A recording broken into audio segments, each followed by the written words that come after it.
Fala galera do Mengão, bora reagir a mais um vídeo aqui, analisando e trazendo as últimas notícias, as últimas informações. Flamengo venceu com autoridade a LDU. É um time fraco, mas era um dos mais fortes do grupo.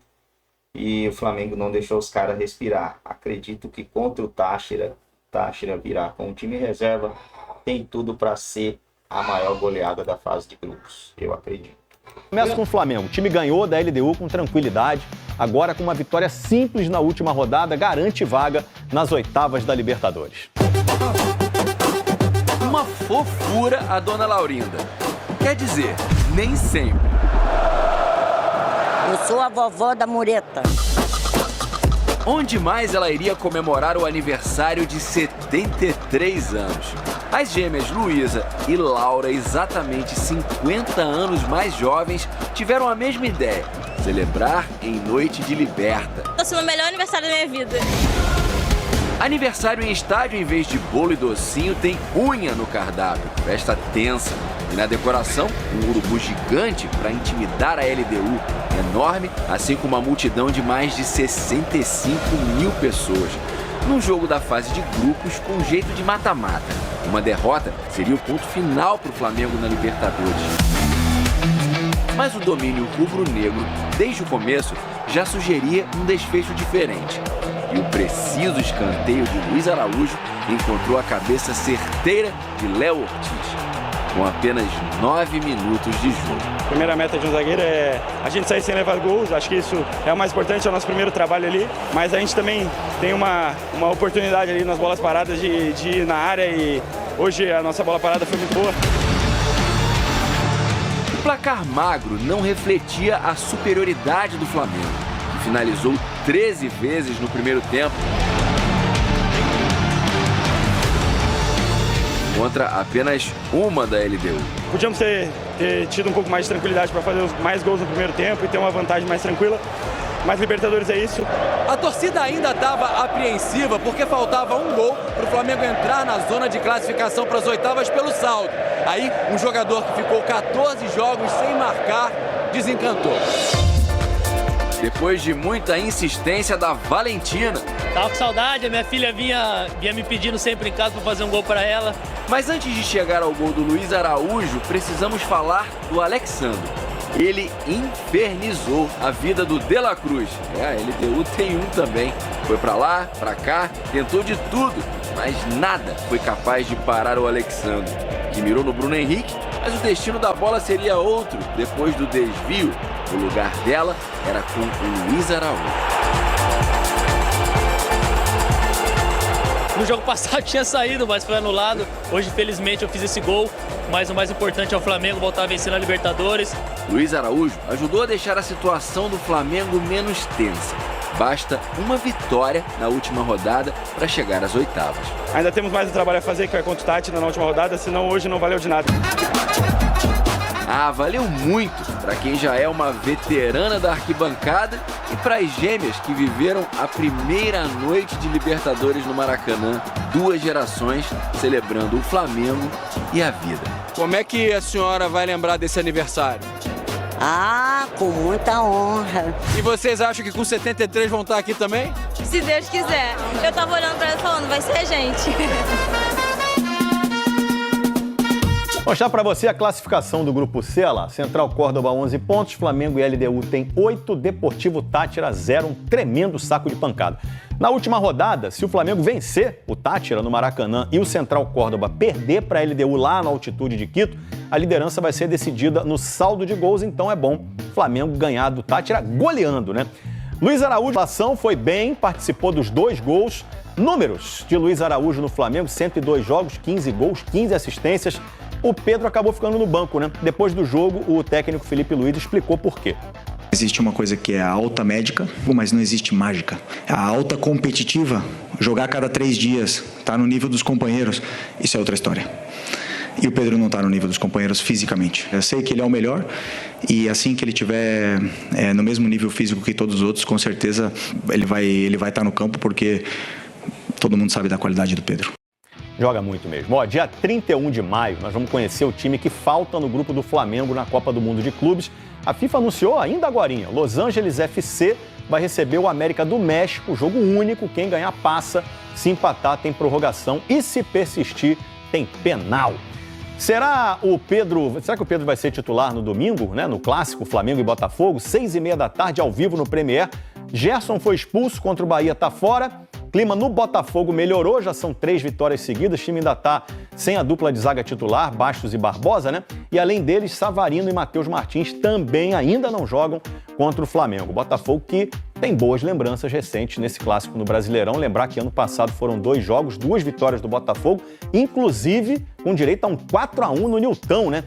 Amanhã, gente, tem Vasco e Fortaleza, 6h30. Será que o nosso Eugênio Leal está nesse instante trancado? Nossa Helena de Laços de Família. Hoje aqui. Pode ser o Tufão de Avenida Brasil também. Está trancado num estúdio com um LED atrás, com um chroma key atrás, ou essa paisagem é tão real quanto o futebol do Mengão ontem à noite, Eugênio? Bom dia! Bom dia, Plihal, bom dia, companheiros da mesa, bom dia, fã de esportes. É muito real, eu estou aqui no Rio de Janeiro, ao fundo, o Pão de Açúcar. E é tão real que você percebe que tem uma certa neblinazinha natural, mas está um dia lindo, céu claro, muito sol. E você está ouvindo no fundo, imagino que esteja ouvindo o apito do guarda municipal aqui, que está apitando enlouquecidamente, porque o trânsito está pesado. Então, acho que isso confere um pouco mais de autenticidade ao cenário real em que estamos aqui, à beira da Baía de Guanabara e lá atrás com o Pão de Açúcar. A realidade às vezes tem um apitinho de guarda do lado, mas não estraga. E outra, pegar um congestionamento com esse visual, eu fico 3 horas no trânsito. Vem pegar aqui a marginal para ver o que é bom. Então, Eugênio, o que você destacaria para a gente da vitória do Flamengo? Uma vitória incontestável, gol marcado no início do Léo Ortiz. Já deixava claro que seria uma noite sem maiores sustos, noite de Maracanã lotado.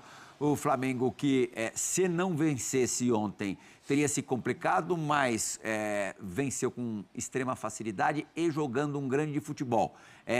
O que você sentiu do ambiente daqui para frente? O que o rubro-negro, a partir dessa vitória tranquilizadora, projeta? Então, ele projeta a classificação em primeiro lugar, na classificação para a próxima fase da Libertadores. Em primeiro lugar, que eu digo na ordem, tá? Não que o Flamengo necessariamente vai ser o líder do grupo. Isso pode acontecer, mas no primeiro momento, ufa, alcançou o objetivo, que era não só ganhar da LDU, mas ganhar da LDU fazendo 2 gols de diferença, para que ultrapassasse a própria LDU no saldo de gols, que é decisivo, primeiro critério de desempate, então, porque pode haver um empate triplo em 11 pontos, né? Caso o Flamengo, e vai vencer, vença o Táchira na próxima rodada, e a LDU em casa vença o Central Córdoba. Aí todo mundo vai para 11 pontos, e a decisão vai para o saldo de gols. Então era importante que o Flamengo ontem fizesse esses 2 gols de vantagem para superar a própria LDU. E aí, aconteça o que acontecer, vencendo mesmo por 1-0 que seja o Táchira, a LDU e o Central Córdoba vão se enfrentar. Um dos dois ou vão permanecer com o mesmo saldo de gols, ou um dos dois vai superar e o outro vai ficar para trás, e o Flamengo está classificado. Eu acho que o Flamengo tem condição de ganhar e ganhar bem o Central Córdoba, e em a LDU ganhando, o Táchira, e em a LDU ganhando o Central Córdoba, o Flamengo deve ser o primeiro lugar do grupo. Vai precisar que a LDU faça a parte dela. Mas sim, a gente via agora há pouco ali o Felipe Luiz. Eu acho que a grande questão do jogo de ontem, Plihal, é o Pedro. Porque o Felipe vai para o jogo, ele assume um risco grande de, se não desse certo, ser muito criticado e, de repente, o ambiente para ele ficar muito difícil no Flamengo, justamente por não ter escalado o Pedro de início. Eu teria escalado o Pedro de início. Mas ele tem o ponto dele, que é colocar em campo um time fisicamente no seu máximo para justamente fazer funcionar a ideia de pressionar alto, de sufocar o adversário desde os primeiros minutos. E isso funcionou, e o Flamengo achou um gol de escanteio, uma jogada bem trabalhada, tem ali uma movimentação entre os jogadores do Flamengo na área que possibilitou ao Léo Ortiz subir quase que sem marcação para fazer o desvio de cabeça. Ok, mas o Flamengo sem o Pedro, com o Bruno Henrique ali na frente, se ganha em pressionar o adversário, quando tem a bola, perde a qualidade de um centroavante que é especialista na área, que tem qualidade técnica, que tem condições de entregar mais com a bola naquela posição do que o Bruno Henrique. Ele fez a aposta dele, que é na ideia dele, que é no estilo de jogo dele, no planejamento que ele queria para aquela partida, foi com o Bruno Henrique, deu certo, o Flamengo fez exatamente o que precisava, ganhou por 2-0, e aí ele tem a moral, não só para respirar aliviado, como para ir para a coletiva e falar para o Pedro que ele precisa se entregar mais aos treinos. Porque o recado que ele dá, no final das contas, é esse, ele fala, só vai depender dele. Porque ele já está de alta. Ele falou assim, uma coisa é a alta médica.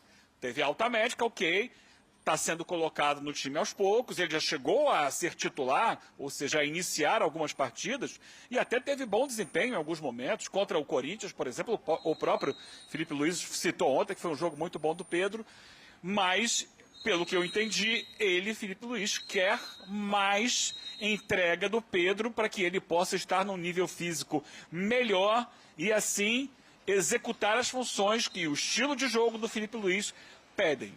Essa é a grande chave. A vitória não só deixou o Flamengo com a classificação encaminhada, mas deu ao Felipe Luiz o alívio de não ter uma pressão em cima dele e a moral para agora cobrar mais do Pedro. Porque o Pedro é um jogador que tem um histórico de não ser um jogador assim tão dedicado à parte física. Ele se garante muito no aspecto técnico, mas a parte física nunca foi o forte do Pedro. E o Felipe Luiz já avisou, vai precisar ser a partir de agora. É verdade, eu lembro do Davi Luiz falando publicamente que se o Pedro tivesse foco, não sei se ele usou esse termo, mas assim, se fosse um cara mais dedicado a essas questões tão importantes hoje para um jogador de futebol, não é só ir lá e jogar bola, né? O cara tem que se condicionar, se preparar de um jeito absurdo. Mais faminto. Se ele tivesse mais fome, mais faca nos dentes, ele iria muito mais longe. Eu até estava pensando aqui, ontem a gente falou, né, Breler, confabulando aqui sobre as possibilidades de escalação do Flamengo. Eu falei, ele não vai deixar o Pedro no banco num jogo que talvez... com um pouco de exagero, a cabeça dele, Felipe, estava a prêmio. Se ele não ganha o jogo, a coisa poderia... A gente sabe como é que as coisas são no Flamengo. Se complicar muito para ele. E aí eu estava pensando, será que é mais teimosia, audácia ou convicção? Acho que nenhuma das três coisas. Acho que o Eugênio matou. Acho que é cobrança mesmo ao Pedro, porque ele sabe que, em outros momentos, o Pedro inteiro, o Pedro 110%, como dizem, vai fazer ainda mais diferença. E não é nada pessoal, né? Essa é a política do Felipe Luiz desde que ele se tornou técnico. As cartas são postas antes. O estilo de jogo que ele pede um Pedro mais inteiro. Acho coerente com a política do sabendo usar não vai faltar, que ele está conduzindo com o Pedro. Ele colocou essa bola no pé do Pedro. Quem pode acelerar esse processo é o Pedro, por tudo isso que a gente está falando. Esse jogo contra o Corinthians, que ele jogou muito bem, ele começou faz 3 semanas já. Sim.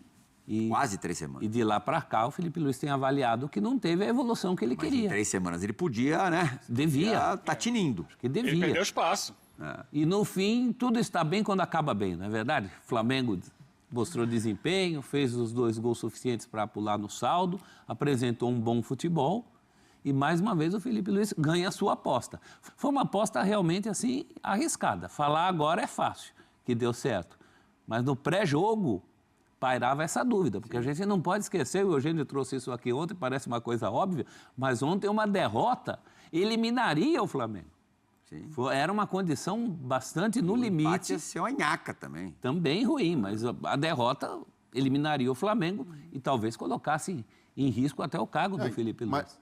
Desculpa, Maria. Não, segue. Ontem foi tudo muito simbólico, porque é uma vitória que confirma a estreia do Flamengo na Libertadores. O torcedor rubro-negro cobrava isso, porque sentia que o Flamengo ainda não tinha entrado à vera na Libertadores, estava ali muito preocupado com o brasileiro e acabou agindo com desleixo na competição continental. E ontem, de fato, esteve o Flamengo com gana, com vontade, com intensidade, não necessariamente na sua partida de maior brilho técnico, mas com numa voltagem que realmente conectou o Maracanã com o campo. E além disso, o Felipe Luiz saiu maior ontem, porque é um jogo em que o técnico assume o risco, tem coragem, e assim como o Eugênio também teria começado com o Pedro, mas ele disse uma coisa muito marcante depois da coletiva, né? Que o campo vai sempre dar a resposta para ele. E ele exaltou Michael, porque o torcedor do Flamengo pode olhar e falar: por que tanto Michael? Por que tantas oportunidades? E o Michael, depois que ele sai, o Flamengo corre até alguns riscos, porque o Cebolinha não recompunha com a mesma intensidade dele, a LDU cresceu, e o Michael, com todos os defeitos técnicos, ele se doa pelo grupo. Ele corre o tempo inteiro, ele não deixa de pressionar lá na frente. O Luiz Araújo, da mesma forma, o Luiz Araújo é um cara que tecnicamente é melhor que o Michael e, além de tudo, corre o tempo inteiro, se esforça o tempo inteiro, e o Felipe Luiz valoriza isso. Então, além da vitória, além de ter colocado o Flamengo numa situação muito mais confortável na Libertadores, classificação encaminhada, o Felipe Luiz sai grande dessa história porque bancou suas decisões e, o principal, deu um recado para o grupo. Quem não estiver nessa rotação não vai jogar só por nome. E isso é muito importante. O torcedor rubro-negro, depois da saída do Jorge Jesus, reivindicava uma cobrança maior, porque às vezes o departamento de futebol deixava os jogadores ali pelo tamanho que tem, tocarem o barco da forma que queriam, não estarem na condição física ideal. E o técnico, Felipe Luiz, que jogou com eles, está ali cobrando de um dos maiores centroavantes do Brasil. Isso é um ponto muito positivo na minha visão. Essa questão é importante. Há movimentos de bastidores que nem sempre são muito divulgados, são muito visíveis. Houve a divulgação, é claro. Essa semana o Flamengo trocou um auxiliar técnico. Ele dispensou o Daniel Alegria, que era um profissional que era inclusive responsável pelas bolas paradas do Flamengo, tinha vindo com o Felipe Luiz da base, e para o lugar do Daniel Alegria foi contratado o Rodrigo Caio. E o Rodrigo Caio veio não para tratar de bola parada, mas ele veio justamente para ajudar o Felipe Luiz na gestão de grupo. Porque essa é uma questão posta. O Felipe Luiz conhece o elenco, foi até pouco tempo jogador do Flamengo, tinha uma relação de jogador para jogador e passa a ter uma relação de técnico para jogador. É diferente.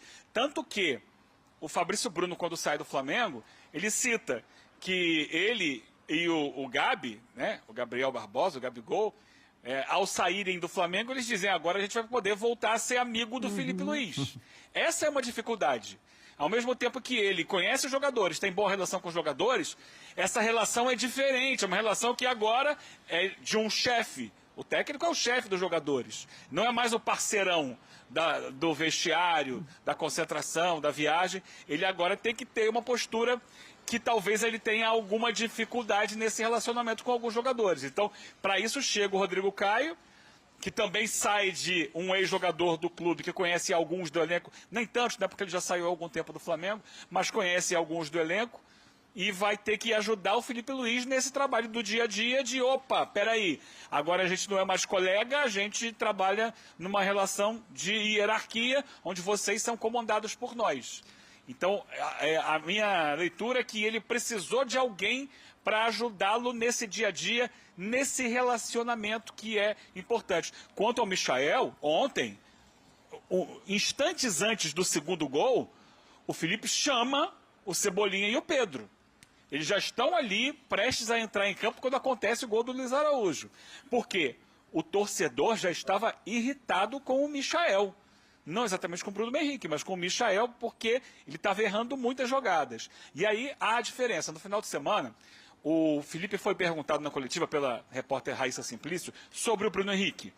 Porque ele insistia com o Bruno Henrique, que na opinião dela e de muitos torcedores do Flamengo, não estava jogando bem. E ele até foi meio irônico, não sei se foi a melhor postura, ele deu uma risada e falou: não, o Bruno Henrique jogou muito. Agora, o que é jogar muito para o torcedor e o que é jogar muito para o técnico? Para o técnico é jogar muito sem a bola. É se entregar no momento que o Flamengo não tem a bola para recuperar. E aí, nesse aspecto, o Michael e o Bruno Henrique estão entregando. Só que com a bola, que é o que o torcedor vê, eles não estão conseguindo entregar. Essa é a grande dificuldade. Conseguir encontrar o termo entre jogar sem e com a bola, que é o que aparece mais para todo mundo.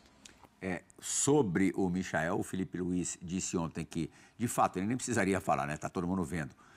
O Michael peca muito na finalização das jogadas, na hora de tomar a decisão ele acaba optando de forma equivocada, mas que, por outro lado, era o cara que mais trabalhava no dia a dia para corrigir justamente essa finalização, enfim, seja passando ou chutando para gol. A gente costuma falar que a vida do Felipe Luiz é muito fácil, porque ele tem um super elenco às mãos, um dos 2 maiores elencos, acho que do continente, não só do Brasil, né? Acho que o Flamengo e Palmeiras têm os 2 elencos mais fartos desse país. Não gosto desse termo, mas um material humano melhor que qualquer outro treinador por essas bandas. Por outro lado, a tarefa do cara é hercúlea. A administração interna ali, deste elenco, que por ter, consequentemente, muitas estrelas, também tem egos maiores do que o normal, não deve ser fácil de lidar, com o agravante dele ter sido o companheiro dos caras, ter jogado com os caras. O cara com diretoria nova, ansiosa por resultado. Exato. É o cara que trabalha numa empresa e, de repente, ele vira chefe e aqueles caras que eram amigos dele na empresa passam a odiá-lo e falar mal dele todos os dias. Isso acontece em todos os lugares, em qualquer segmento. E a pressão externa, que é uma loucura. Gente, ele empatou no meio da semana passada com o Central Córdoba na Argentina. Tinha muita gente, e gente que trabalha como nós aqui, quase que dizendo que acabou a era Felipe Luiz. E que a sombra do JJ, o fantasma do JJ, já mais uma vez se fazia presente. Imagina conviver com isso o tempo inteiro. É difícil. Se você ganha, você ganhou porque você tem um timaço. Ganhou a Copa do Brasil porque não tinha outro para ganhar. Ganhou o Campeonato Carioca porque não tinha outro para ganhar. E não é nem que se você perca. Se você empate, você já é questionado. O Dorival ganhou 2 dessas e foi demitido. E não servia. Mas hoje, o Felipe Luiz, dentro, talvez, do melhor contexto do Flamengo dos últimos tempos. De uma diretoria profissional que trabalha em cima disso, de embasamento. Talvez ele tenha realmente uma sustentação maior. E eu não falo nem sustentação, mas, entre aspas, uma facilidade para você trabalhar. E trabalhar no que te define como treinador. Não trabalhar apagando o incêndio de um diretor que se envolveu na briga com um torcedor em shopping, de um presidente muito ausente, de, enfim, um jogador que... É isso aí, galera do Mengão. Vitória importantíssima do Flamengo para cima dos caras, né? Flamengo, para mim, vai ser o primeiro do grupo. Quem diria, né? De eliminado, o Flamengo vai voltar a ser primeiro colocado no grupo aí. Não tem como o Deportivo Táchira virar com o reserva do reserva. Eles têm jogos importantes para fazer, né, valendo aí classificação para a final da liga deles lá. E já está eliminado, não pode pegar a Sul, não tem nada, né? Os caras não venceram nenhum. Então vai mandar para cá um time bem reservinha. A chance do Flamengo meter, a chance não, né? A oportunidade. Para mim, o Flamengo vai meter de 4 para cima aí nesse Deportivo. E é torcer para não ter empate, né? Para a LDU não empatar, para a LDU vencer o... É fraco aquele time da Argentina, tá, gente? A tendência ali é que a LDU realmente vence essa partida aí até com uma certa tranquilidade. Acredito na vitória da LDU diante do fraco time aí da Argentina, Central Córdoba, né? Não é um bom time. O Flamengo é que, na fase meio estranha aí, acabou capengando perante esse adversário ruim. Mas a vitória diante desses caras aí é bem provável de golear. A probabilidade da goleada ela é bem grande. Mas é aquilo, né? Tem que entrar e tem que jogar. Não pode dar sorte pro azar, não.